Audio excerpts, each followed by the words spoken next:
Is your Xfinity TV box not turning on? Don't worry, you're not alone.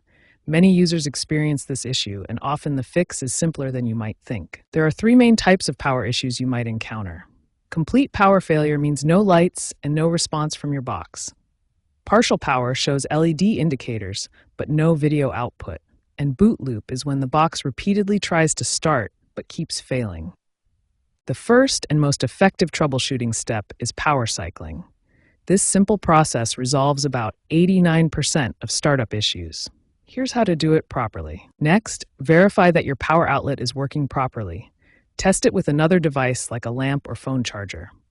Also inspect your power adapter and cable for any visible damage, fraying, or bent connectors. If power cycling doesn't solve the problem, HDMI connection issues might be the culprit. These problems include handshake failures where the box powers on but no display appears, resolution conflicts, or physical cable degradation. Here are the key HDMI troubleshooting steps. First, try replacing the HDMI cable with one you know works. Then switch to a different HDMI port on your TV. If possible, reset the box to default 720p output to rule out resolution incompatibility. These troubleshooting steps are highly effective. Power cycling resolves 89% of startup issues, while HDMI troubleshooting fixes 76% of display problems. Combined, these methods solve 94% of all do-it-yourself troubleshooting cases. If basic power cycling and HDMI checks haven't resolved your issue, the problem might be with your TV's input configuration. Many Xfinity box problems are actually caused by incorrect input settings on your television. To determine whether the issue is with your Xfinity box or your TV, try connecting the box to a different television. This simple test can quickly identify if the problem lies with the cable box hardware or your TV's compatibility.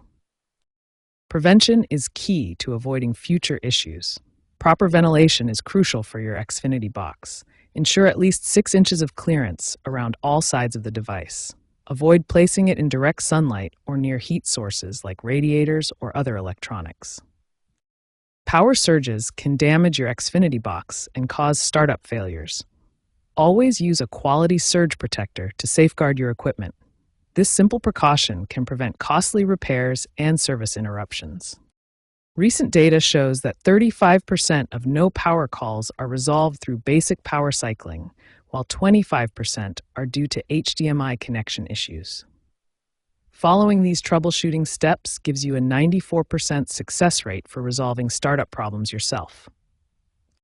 By checking your TV input settings, testing with another television, ensuring proper ventilation, using surge protection, and keeping firmware updated, you can resolve most Xfinity TV box startup problems yourself and prevent future issues.